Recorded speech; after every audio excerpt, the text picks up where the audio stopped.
Нов услов во низата денеска испорача бугарскиот претседател Румен Радев. При промената на македонскиот устав, за која тврди дека веќе е договорена, македонските бугари да се впишат како конститутивен народ, рамноправен со сите останати во државата, а не како малцинство. Имаме наистина прогрес, Конституцијата, промяната в Конституцијата на Република Северна Македонија, за която настояваме отдавна, вече се приема да се случи.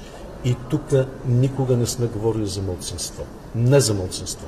Равноправие на македонските българи заедно с другите части от народа, които те заслужават, и европейския подход и копенхагенски критерии го изискват. А за аспирациите на Бугарија кон Македонија, конкретно преку менување на уставот на нашата држава, веќе отворено се зборува во тамошната јавност. Според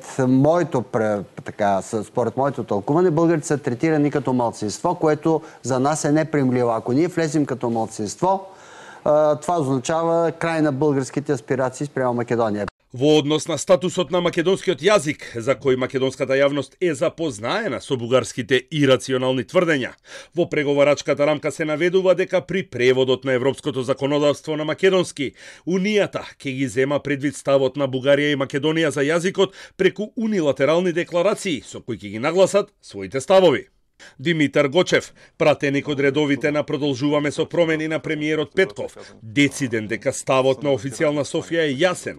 Македонскиот јазик е кодифициран дијалект на бугарскиот.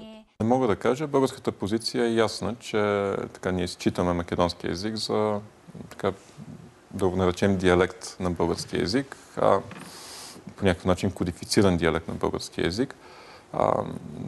Тук много трудно мога да спестя да има каквото и да е отстъпване на българската позиция. Но не знам какво казва документа и не мога да кажа дали това, което казва господин Трифонов, е вярно или не. Ако започне изобщо процеса по преговори, във всяка една стъпка България продължава да има вето и по всяко време България може да блокира членството на Македонија в Европейскиот съюз. Бугарскиот претседател Радев денеска побара владата, а не Народното собрание во Софија да се изјасни за предлогот на Франција, кој го оцени како најдобар и најправичен досега и децидно повтори дека Бугарија во јуни нема да го крене ветото за старт на преговорите.